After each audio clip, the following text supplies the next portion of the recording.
Okay, thank you. Hello, everybody. We have already heard a lot about the hot subject that we have in our hands. Harry has given us a depressing in view of the financial side, and from the distinguished panel of operation men, a great uncertainty has been given to the audience. So we will now look from the regulatory side and see if something went wrong and what needs to be done if that is indeed is the case.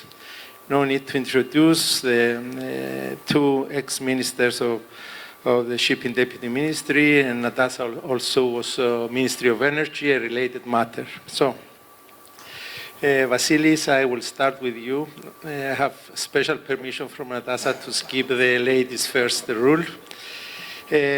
You are the last minister of the previous government. Can you clarify to us what are the main regulatory developments during your that you have faced, and what has been done during your tenure to ensure that the framework will be effectively implemented in Cyprus shipping, in shipping or Cyprus shipping mainly? Well, first of all, allow me to thank the organizers for the opportunity, and I'm really happy to be here and share the panel with a friend and an old colleague, Natasa. When it comes to the regulators, I must say that it's becoming more important than ever, especially now with the decarbonization path, that the regulators should work hand in hand with the industry. And when it comes to Cyprus shipping, the way we have approached both the journey within the EU for the carbon pricing schemes that we are currently facing, and also the formulation of the initial IMO strategy. I must say that almost 2 years ago we have introduced a strategy, and one of the pillars was named after extrovert. Everybody was quite surprised about the terminology, because it's not that popular in the shipping world to talk about extrovertness. But it was exactly that reason that we need extrovert in our approaches in order to bring together, to promote a better image for shipping, to come closer to the NGOs, to communicate what are the needs of this industry, and to give the opportunity also to listen to the concerns of the people that they fight for climate change. I mean, we hardly see in this kind of seminars NGOs who nowadays influences the global or the European regulatory framework for shipping. Is the green community. Let's face that. So from December 2020, we have organized an event bringing together green MEPs, ship owners to discuss. I mean, our industry was quite shocked on this initiative, but at the end of the day, they found themselves exchanging with these people what should be the right provisions for the EU ETS, for the Fuel EU Maritime. And then, of course, with the support of many other countries and with the industry, we made possible for the first time to have the polluter pays principle reflected in the regulatory framework. And this is there. I mean, it assumes responsibility also to the commercial operator. And of course, this is something now for the industry to address the multiple scenarios, how to reflect this in the contracts. Then, of course, we have worked in order to, like I mentioned this morning, how to, for us, is not, we don't see the role of the regulator just as the implementator, or just execution-wise how to implement the rules, but to be proactive. That's why we are now signaling the importance of, okay, once we have the fund, the 2 billion earmarked from the innovation fund, how to prioritize this money for R&I to have to accelerate and have results for the energy transition. And of course, we do see the role of the regulator as well in the short-term measures. We are all discussing now of the carbon intensity indicator, the CII or the EXI, and everybody talks now about the revision, which is just 3 months that enter into force. So it is important that regulators should be always in the front line to listen to the concerns of the industry, to respond and try through their network to be present in the discussions and affect and influence the regulatory framework in a way that shipping should be able to cope and to have some pragmatic approaches. Thank you. Thank you, Vassilios. Natasa, to you now. Through your office at the Ministry of Energy, you have seen the energy development through the region, Cyprus, as well as Middle East and Europe. What will be done in order to ensure that the right framework is in place and we can explore the energy independence of the region? And in relation to that general energy question, how does Cyprus shipping come into it? Thank you, Adamos. Firstly, allow me to echo Vassilios in saying how lovely it is to be sharing a stage after almost a year, and with you, Adamos, of course, and how lovely it is to see so many familiar faces and old friends. Some of you are still seeing the school run, but you're not in shorts today. I won't mention any names, who it is. But it's great to be here, and thank you, Kevin and Mia. I think what you asked earlier, Adamos, about what has gone wrong, if anything has gone wrong, is a key question in the sense that overall, I think we've handled, and the EU, but specifically Cyprus and other shipping nations, have handled the challenges fairly well from a regulatory perspective in bringing the pragmatic element into the huge problem that Harry mentioned, which we cannot ignore and will fail if we do ignore it. However, there's always a big oxymoron which affects shipping as much as it affects energy. And energy is really it's just a bigger problem than shipping itself. Shipping is a component, but pretty much everything needs to take a different trajectory very, very fast. And I think one of the problems that we have is that not everyone wants to implement this change at the same pace, whether that be Europe vis-a-vis other countries of the world, and whether that be the ship owner, the ship manager, the charterer, the million different stakeholders within the shipping framework itself. So how do you bring all these stakeholders together to work towards a common goal, when in fact that goal financially does not necessarily make sense in very grim numbers that we saw earlier as well. So in the region, we've always had this conundrum, this difficulty, that we are a member of the EU. However, we're a very small country, and so the contribution to pollution is fairly small. The things that we have to do, because we're an EU member and because we want to, I would like to think, are very, very numerous and difficult. And then how do you get the region to actually subscribe to some or all of those measures? Because if they do not, first of all, the pollution aspect is not addressed and the transition is not addressed adequately. But secondly, our competitiveness is affected compared to some very, very close neighbors. And with shipping, because shipping is of course international, and in the traditional thought of shipping as an industry, this may have less of an effect, but in terms of ports and the way that we handle some of the dues that the shipping industry will have to pay, it becomes a very real question. So I've seen a real progress in the last few years in the level of commitment of neighboring countries, in that when I first started as a shipping deputy minister, some of the countries were even unwilling to acknowledge or subscribe to the Paris Agreement, for example, whereas now Egypt hosted COP27 last year, and many countries from the region contributed by trying to be very visible in what they do. The problem, I think, is what Harry mentioned earlier, which I've always found has been the case, which is that there's a lot of talk and there's very little action. And this is valid for the EU as well, because it's very easy for the regulator to set the rules and say, this is what you have to do, and it's fit for 55 and ETS and all these things. But we all collectively, I would say, fail on the practical level of how does the regulator guide people to do all the stuff they have to do.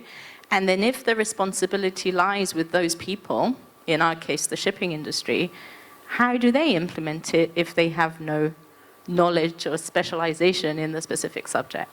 So to cut a long story short, I think there's a lot of initiatives going on. One is the EMGF, for example, the East Mediterranean Gas Forum, which has proven to be a very useful platform that many, many countries in the region are participating in. We've managed to widen the scope from strict gas and LNG and, LNG as bunker fuel and stuff like that, to a much wider scope of why don't we look at new technologies, why don't we look at carbon capture, why don't we look at hydrogen, etc.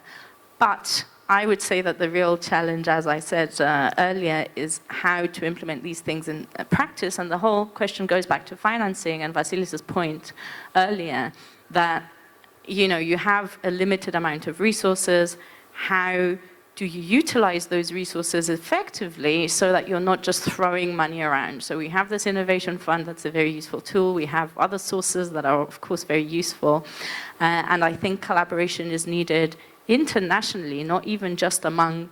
So we heard some of the Cypriot ship owners and ship managers saying, oh, we've spoken to each other and we are trying to collaborate. But the collaboration needs to be at a higher level, and it needs to be with the involvement of the regulator in order to take things to a different level and to have results. And I think arguably the question of timing is also a question that needs to be addressed. Nobody could have foreseen the war in Ukraine and how long it would have taken.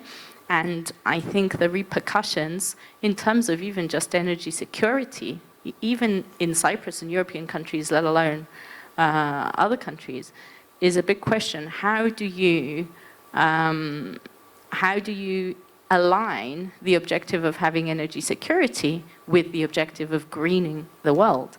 And it's possible, but it's very, very difficult. And I think we need much clearer guidelines in terms of the implementation and not just the rules. Okay. Thank you. You gave me a pass for my next question. The problem is there. We have seen that local regulator can take a part and have a role to play. So question to both of you, what should the industry now expect from the government in this difficult transformation period? Well, Natasa already mentioned that clear guidance on how to cope with the new regulatory framework. This is number one. But there is also one very big challenge because there is a different level of ambition when it comes to EU and IMO. And now within the EU and at the national level, we'll be struggling to effectively implement the two carbon pricing schemes, whilst at the same time we are going to negotiate a global measure at IMO. So the question is whether the industry and the regulators should be prepared first to make the EU ETS function and successfully implemented, and then are we going for a global carbon pricing scheme? Are we going for something else? We have to be ready, and that's why now it is important for the industry to start signaling. One is to implement the regional measure, which is the EU ETS or the Fuel EU, but at the same time, it's important how we negotiate at the global level, because after all, we all know that shipping is global. And at the end of the day, we have to, it's a thin line, how to effectively implement our duties and responsibilities within the EU, but at the same time, what is the most appropriate measure to have in place globally. And on that, we do need a serious discussion, a brainstorming to prepare for the next level, which is, of course, what we should do in IMO. Natasa, anything to add on Vassilios' comments?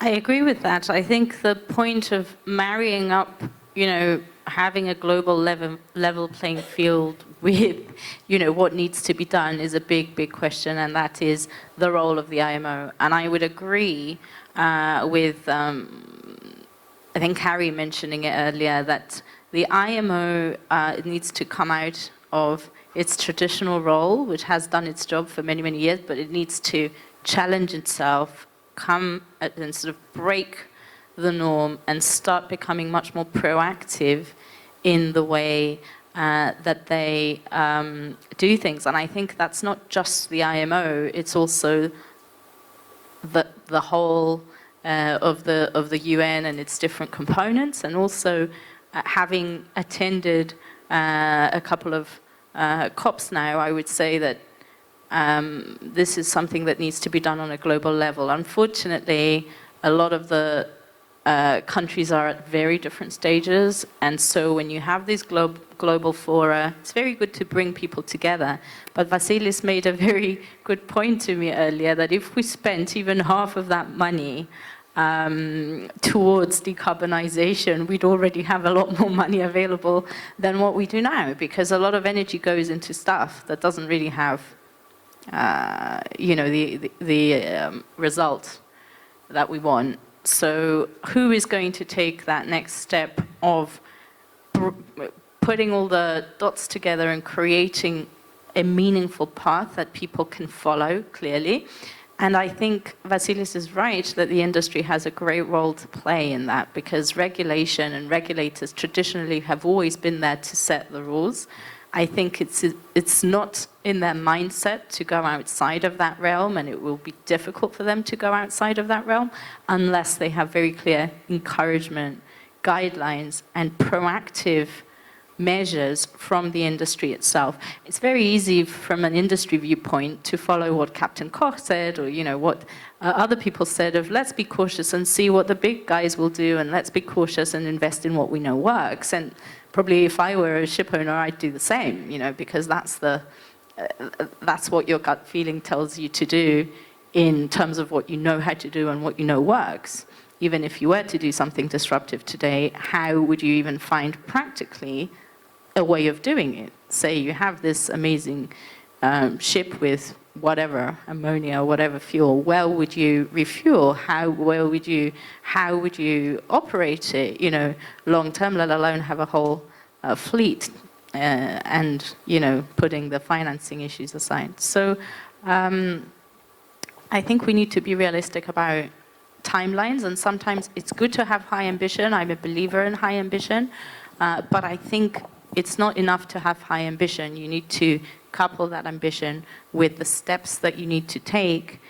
And if the ambition and the steps don't match, then you're doing something wrong, and you need to go back to the drawing table board. And I think the industry should proactively do that, as well as the regulator. Thank you, Natasa. You answered a bit part of my next question, which is your advice as ex-regulators to the industry on what we have heard. I think that's what you wanted also to say. Just 2 minutes each, please, if you can. Yes. Well, I think the industry should request from the regulators a clear framework to incentivize the early movers. Let's say, for example, in Cyprus, we have established the RISE, Research, Innovation, Shipping, Environment. And nobody knows, but it's assigned to IMO to not to replicate, but to use this kind of initiatives at the bigger scale, how to incentivize the early movers to use new technologies and bring the industry together to merge on common projects. That's why we need to have a serious discussion how to utilize all this R&I money in the next couple of weeks.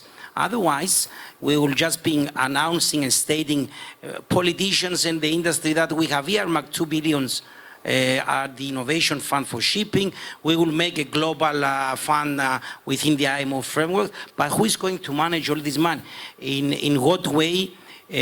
Which technology is going to be targeted? So the message to the industry is try to be more specific, try to come to the regulators with one strong voice, because it's a music to the ears of the regulators when you come with different voices. Then the regulator will simply decide what he has in mind in the first place.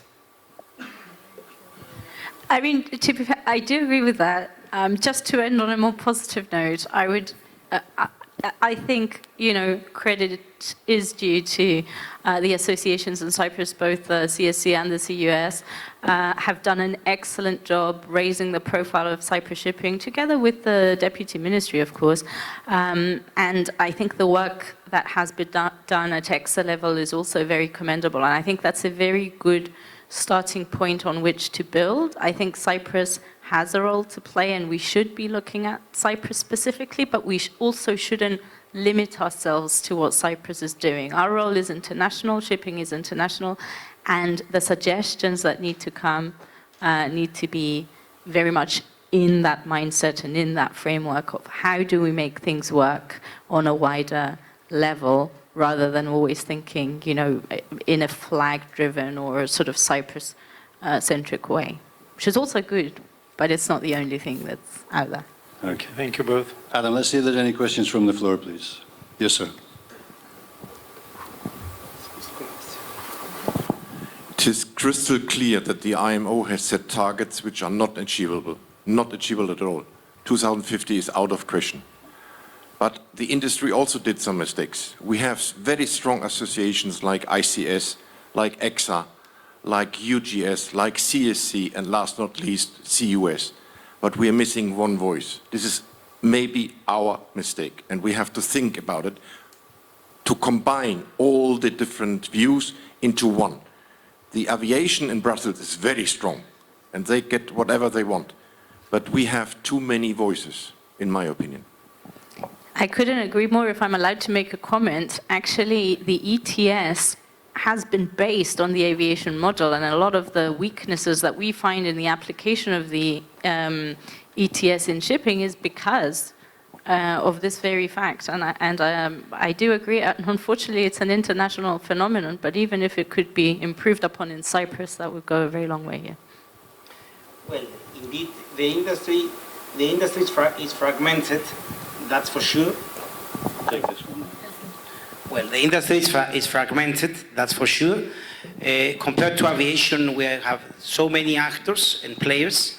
Plus, the problem with the EU, most of the times when it comes to formulate a new regulatory framework, the mindset is always approached like shipping is a mode of transport, and they have this concept of intra-EU perspective, which is wrong, because after all, we are regulating something that affects global shipping.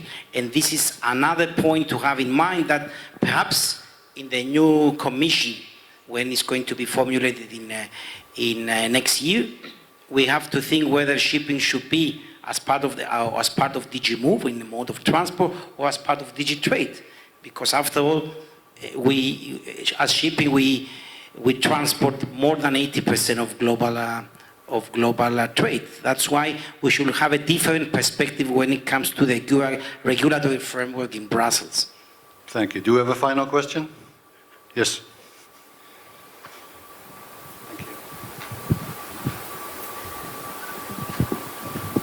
Yes, my question is whether you consider EU ETS or any other carbon price systems a devil in disguise or a benefit in disguise? Well, there is a lot of discussion around these two schemes. They might generate opportunities, provided that you have the knowledge to make your homework and to do the right modeling in-house. EU ETS is all about reducing your allowances on operating your ships more effectively, whereas Fuel EU is basically to switch in new fuel technologies to reduce your penalties. So after all, we do have to inject the shipping industry, both within a company, but also at the national level with some model approaches, how we should run the business. Don't forget also under the Fuel EU, there is also the pooling mechanism.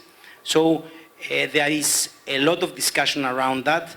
And I think the shipping industry now is in transformation, that they have to explore new skills and to invest, especially on knowledge, how to make these two schemes workable.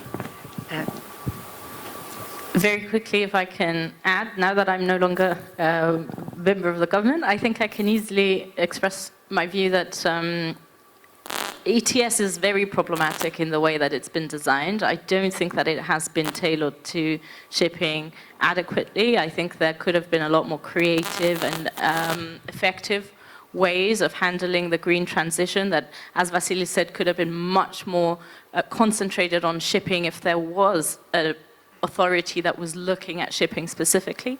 However, I think it's obsolete to now talk about, is it a blessing or a threat, because it's happening. So you might as well treat it as an opportunity to the extent that you can, and identify the threats that we need to mitigate now and the opportunities that we can capitalize on.